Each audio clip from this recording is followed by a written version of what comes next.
Hi everyone, I'm Tina. This is To the Inner Wild. Thanks for stopping by again. For all you first-time visitors, welcome. Okay, so I'm just winging this one. I just arrived to the beach, and what did we want to say about that? Well, I did, I don't know if it's a reading, like a channeling almost, like less than an hour ago, and it felt like it would have a lot of reach in time, but the fact that as it expands its reach on an energetic level, it expands energy exchange. So being aware of that, it was definite to spend time connecting with my angels. Like, it's just something that we do together, we kind of just walk the block, so to speak. And it's a really good walking meditative practice. I just noticed a few months ago that I needed to make the most out of my gestures for the day, whatever I have that's considered structure without judgment, what is part of my daily routine, and how to make the most out of it. Because after a long stint of digression and or oppression, the hardest part is getting started feeling like you're already way behind. You tend to envision results based on previous conditioning. The loop tends to circle in self-shame, causing mental entrapment, thus manifesting in our physical world. And this is only realized in hindsight as repercussions of further lacking. The lack of movement effectively becomes derived from the lack of traction. Because if the ones that aren't resonating, then I need to question how can I make them resonate more or productive. So I've been going to beach on a regular, and it's the physicality of just getting myself out of the house because, how do you say this? I intentionally burned a bridge to a working relationship that was very traumatic for me on top of other traumas. Might sound melodramatic, but we can talk about this later, okay? What it felt like was going through a divorce. That's what I would have imagined it to be. And yeah, there's still more to the story, but I have to think about other people's, their growth path, and it's not so isolated and condemned to the current moment. So being aware of that, having compassion for those individuals, as well as what I would like to have bestowed upon me in consideration, is how do we make the most out of what we do enjoy? It just started becoming more impacted, a point of resolve and culmination. I had a really hard time recoiling.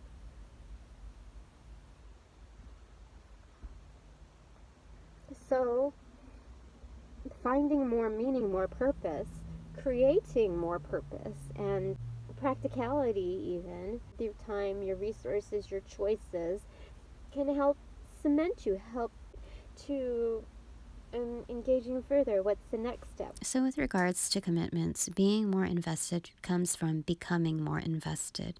It's very similar to the integration or applied intent within the Vibe Healing series. Ultimately, your return on investments from your added value elevates beyond the transactional haste of being committed to just paying the bills. During that time frame of life, I felt the impact of what I did enjoy doing, but loathed being a part of. I liked my job, I loved my end goals, but loathed the people pushing politics. For that simple factor, I knew that staying there meant selling out.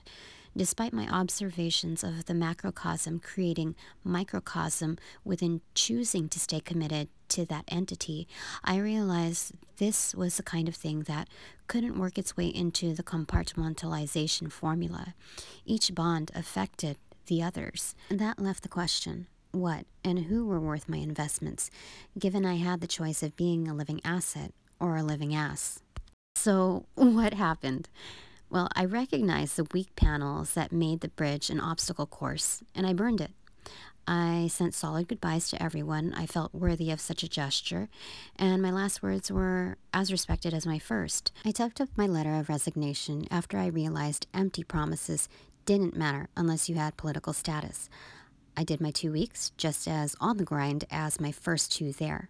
With the 4 years in between, I decided I was stepping out like I graduated with a degree of respect and resilience. I enjoyed the scent of the lit match, and I watched it go up in flames. It was the simple answer that liberated me, even from the inherited beliefs that came from the culture endorsed there. The last detail came over the passage of time and towers, but nonetheless, I'm here, better, and moving on. If we're taking baby steps or leaps of faith, what is the next thing that comes in natural order after finding a building resonance? Yes? Okay, so today we're going to go with the Rorschach. We're going to pick one that hasn't been repeated. So there's multiple reasons why I detox at the beach, other than the mere functionality of it. It helps me recoil from a lot of negative thought patterns, different realms, including my physical being. So today I'm wearing my Sailor Moon bikini. Yeah, it's really cool. I like it. It's fun. Oops. Okay, so that one flew off, and we're gonna take that one. I just thought, I am very shy when it comes to stuff like that, and I didn't even wear the matching bottoms because I thought it was too much. So, okay, we're gonna just hop back into this here because I don't even know where it was the intention of finding that inner child and that inner light and being free to not just think about my physicality and being so concerned with it. Yeah. Just take a look at these images. They originated in order to find out the psychological context, the ongoings of, let's say, the criminal minded. It didn't receive much backing, but then in time, people who wanted to use it as like a personality test, generalization of it. Anyway, I found it very useful for those who want to find out where your head is at. Intuitively speaking, what are you deriving from the matrix, your stimuli, and how much in flow are you in context to others, the generalization of those that have assessed the same images. And it's a great tool to developing your intuition and just moving forward with it without feeling so bound, especially if you're not spiritually inclined. If you're not into that kind of thing, like I remember a period in my time, it was not too long ago, that I was very separate from my spiritual life. Pretty much non-existent, very maybe like mechanical. Yeah. Past couple of years, I'd say. Yeah. And this time off has been like a hiatus on a boat. That's my Six of Swords energy, and that it's doing. The thing is that I noticed that I really need to practice bringing wisdom and not just dishing the truth. I'm just so busy trying to assess the situation, the context of everything, that when I speak to you guys, I might come off a little frigid or aloof, and I understand that part. I think being in flow isn't the feat of capturing all of the details, that rigidity in having to check off everything off the list. Do we get everything? More so, it's the element of being in flow, getting the bigger chunks of information. This idea of making a list and checking it twice reminded me of the holiday season. It emphasizes the importance on prioritizing those that hold value in your life. While this includes the obvious loved ones, it also should for those who aren't so loved, those that have trespassed against us. For those that are actively unloved, most definitely feel like so. So this tells me to ditch the list. Stop taking names and kicking ass. Just do the latter. And do it with those that are meant to cross your path. Because those that cross our path are not meant to obstruct it. It's meant to hold you there for a moment to think about how you want to progress and how far. Your choices or iterations of where your focus is or has been will be manifested accordingly. relative to the details and rigidity of completeness reflected upon your list, your intention is a seat which your intuition maximizes upon. The completion is in the act, the full circle, the 360 turn of who you are versus who you're becoming. You are still the same person in a singular revolution of your core unit.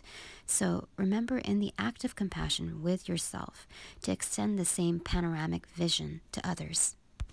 While this admittedly is an incredible difficult feat for me, it's something the divine offers to us regardless of our degrees of ignorance, because they acknowledge growth patterns are intimate to each being. So when life or people get you down, it's a reminder that they are the very same people that needed to be picked up. To capture the gray area, send love and light to those that have felt forgotten and acted out accordingly. You don't need to welcome them back into your life, but Spirit says celebrations are congregations of love. So to honor the polarities of blessings with a gesture of love, even if it be a prayer. And putting that into context in the recipient's ear. And the recipient is also myself as I edit the videos. So wisdom tends to be in alignment with our intuition. Without the hindrance of our personal judgment, we are able to broaden perspectives, our own as well as others. If we can find a way to apply the truth to our own lives in order to enhance it, then we are getting somewhere, aren't we? So I need to keep that in mind in divination, not to take it so seriously. Note. That's a personal note, and a note for you if you're struggling with the same, maybe in a different industry or whatever. So let me tell you a little story to prove the point. A few years back, I volunteered at a celebrity fundraiser. Only one is named to honor the private link between hosts and attendees, all in the name for a good cause. Its initiative meant having healthy options for our youth to redirect or work out conflicts, whether that be hormonal volatility or any form of abuse. It was a really nice way of gathering community to give back to lesser privileged communities. Anyway, I remember checking in people handing out departing giveaways to top sponsors. Part of the guidelines was to treat the celebrities as regular people and try not to geek out as they are here just for the event. So I did just that. I took my job so seriously that when I checked out one of the attendees, I asked them how to spell their last name. I was so perplexed I couldn't find them on the list, worried about possibly making a mistake, that I totally overlooked the situation in context.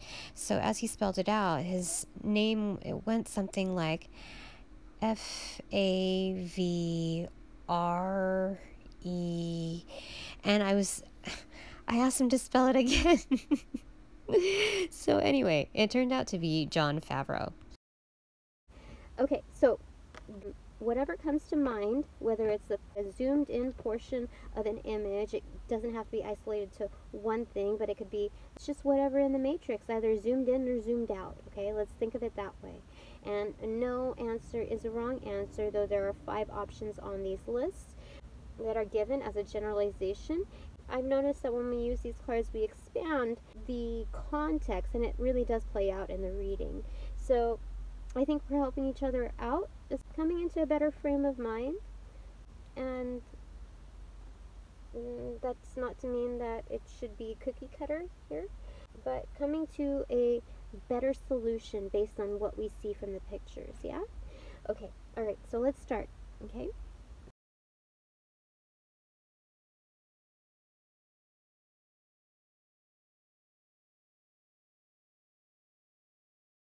Okay, my turn.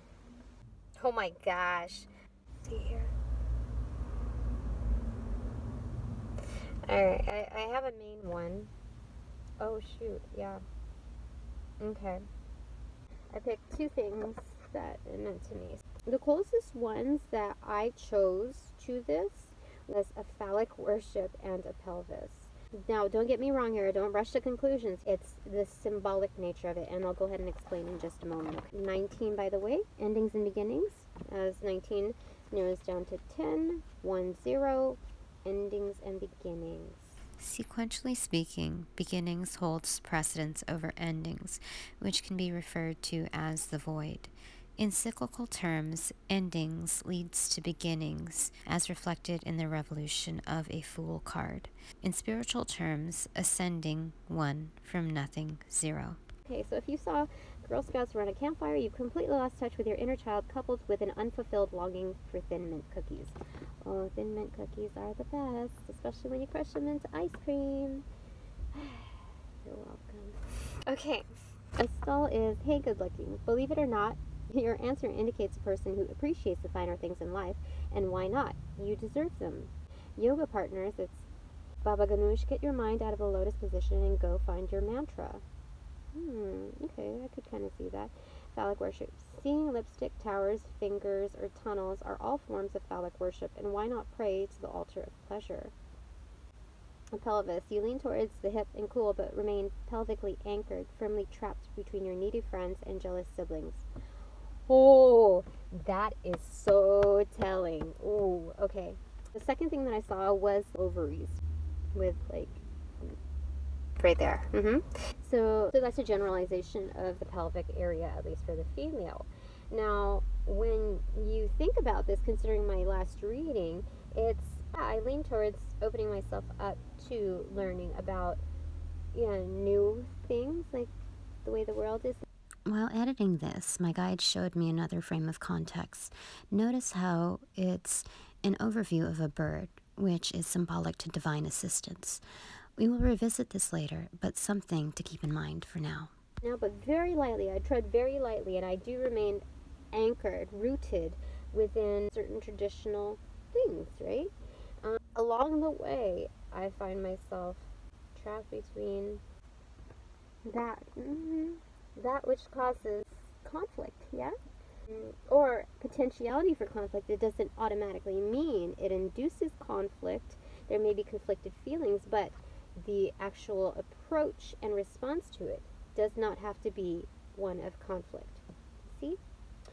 Okay, when I saw phallic worship, this is what I saw, okay? Keep in mind the context relative to that.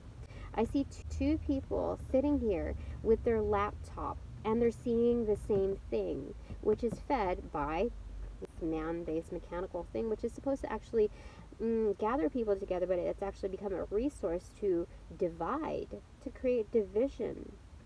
And you see, they are not even acknowledging each other. So that is what I mean by the division. Connected in a false sense of praise, yes, for this source here. And what the silver lining, the saving grace in this picture are the two dots here, which resemble seeds. These two are very abundant, okay? You, me, him, her, we are abundant. We have the seed within us, yet it stays dormant because of this connectivity to this source. Not inner source, this source, this validation of truth. Oh my gosh, angels, they spoketh. Okay, so that's what we saw there. The phallic worship. Alright, so I don't know if I want to do tarot cards today. I'm going to go with the power of intention to get us through this, because whatever we are going through at the moment is a very good way to put into perspective like kind of where we're at, because when we look at that, then we can also examine, also step outside of that, our situation, and we can see ourselves in a controlled environment, a fixed variable environment, just isolated. Who are we? How are we? When are we ourselves? And so we're getting in like an open stage, open mic spotlight on ourselves at this time. And what are we doing with it? Are we just plugged in? So I'm going to nick the tarot cards because I'm not giving weight to what it is that we're currently dealing with. What we are, who we are is our foundation. Wherever we go, it is our home. We are like nomads with our homes. Being so, it doesn't matter what context we are placed in. I was looking at something in numerology. They're talking about list, an acronym for like lessons, influences, subjects, and themes, which encompasses the energy or agents of change. So it got me thinking. It was very brief because I just picked up the advanced book without looking at the prerequisites. So within that context, it helped me understand